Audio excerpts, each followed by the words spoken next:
So for example, for a really long period of time, first, I guess I could back up a step.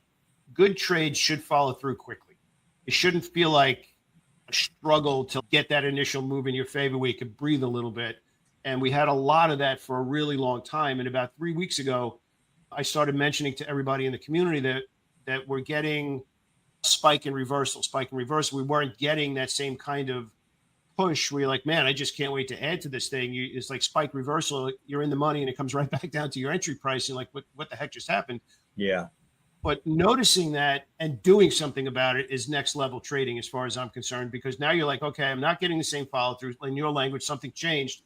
That means I have to change my initial entry. I could still love the idea, but maybe I'm not going to go in with as much initial position size until I get a little bit of breathing room. And I actually started to initiate a lot of swing trades with what I call a two-step entry, where instead of me let's say I want 500, instead of 500, and then I have an edge share price where I'm getting more, I'm doing 250 and 250 simply because I don't want to be exposed to, we're not getting the same follow through. And I think it's a really big lesson, because this is where you get back into that win-loss percentage thing, where if you're adjusting your position size as things get good or as they get tougher, it's not just a one-to-one. Yeah, that went in the win column and that went into the loss column. It's not just one-to-one. If you adjust it up or adjust it down based on conditions and follow-through.